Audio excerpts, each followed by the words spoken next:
काफी पुरानी बात है। एक सेठ के यहाँ एक व्यक्ति काम करता था। सेठ उस व्यक्ति पर बहुत विश्वास करता था। जो भी जरूरी काम हो, सेठ हमेशा उसी व्यक्ति से ही कहता था। वो व्यक्ति भगवान का बहुत बड़ा भक्त था। वह सदा भगवान के चिंतन, भजन, सत्संग आदि का लाभ लेता रहता था। एक दिन उसने सेठ से श्री जगन्नाथ धाम यात्रा करने के लिए कुछ दिन की छुट्टी मांगी। सेठ ने उसे छुट्टी देते हुए कहा, भाई, मैं तो हूं संसारी आदमी, हमेशा व्यापार के काम में व्यस्त रहता हूं, जिसके कारण कभी तीर्थ गमन का लाभ नहीं ले पाता। तुम जा ही रहे हो तो ये लो 100 रुपए मेरी ओर से श्री जगन्नाथ प्रभु के चरणों में समर्पित कर देना। भक्त सेठ से 100 रुपए लेकर श्री जगन्नाथ धाम यात्रा पर निकल गया। कई दिन की पैदल यात्रा करने के बाद वह श्री जगन्नाथपुरी पहुंचा। मंदिर की ओर प्रस्थान करते समय उसने रास्ते में देखा कि बहुत सारे संत भक्तजन हरि नाम संकीर्तन बड़ी मस्ती में कर रहे हैं। सभी की आंखों से अश्रुधारा बह रही है। जोर जोर से हरि बोल गूंज रहा है। संकीर्तन में बहुत आनंद आ रहा था। भक्त भी वहीं रुककर हरि नाम संकीर्तन का आनंद लेने लगा। फिर उसने देखा कि संकीर्तन करने वाले भक्तजन इतनी देर से संकीर्तन करने के कारण उनके होंठ सूखे हुए हैं। वह दिखने में कुछ भूखे भी प्रतीत हो रहे हैं। उसने सोचा, क्यों ना सेठ के 100 रुपए से इन भक्तों को भोजन करा दूं। उसने उन सभी को उन 100 रुपए में से भोजन की व्यवस्था कर दी। सबको भोजन कराने में उसे कुल 98 रुपए खर्च करने पड़े। उसके पास 2 रुपए बच गए।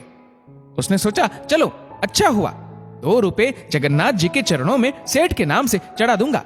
जब सेठ पूछेगा तो मैं कहूंगा पैसे चढ़ा दिए। सेठ ये तो नहीं कहेगा 100 रुपए चढ़ाए। सेठ पूछेगा पैसे चढ़ा दिए, मैं बोल दूंगा कि पैसे चढ़ा दिए। झूठ भी नहीं बोलना होगा और काम भी हो जाएगा। भक्त ने श्री जगन्नाथ जी के दर्शन के लिए मंदिर में प्रवेश किया। श्री जगन्नाथ जी की छवि को निहारते हुए अपने हृदय में उनको विराजमान कराया। अंत में उसने सेठ के 2 रुपए श्री जगन्नाथ जी के चरणों में चढ़ा दिए और बोला, ये 2 रुपए सेठ ने भेजे हैं। उसी रात सेठ के पास स्वप्न में श्री जगन्नाथ जी आए, आशीर्वाद दिया और बोले, सेठ, तुम्हारे 98 रुपए मुझे मिल गए हैं। ये कहकर श्री जगन्नाथ जी अंतर्ध्यान हो गए।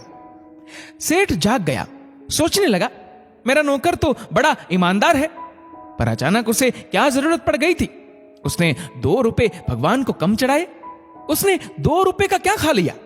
उसे ऐसी क्या जरूरत पड़ी। ऐसा विचार सेठ करता रहा। काफी दिन बीतने के बाद भक्त वापस आया और सेठ के पास पहुंचा।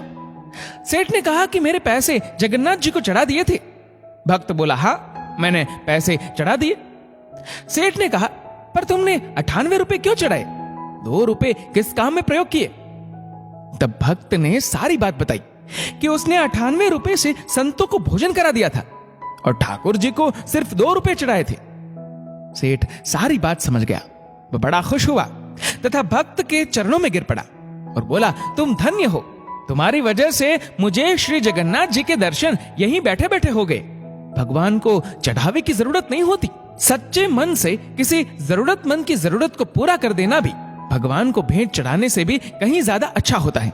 हम उस परमात्मा को क्या दे सकते हैं जिसके दर पर हम ही भिखारी है। दोस्तों,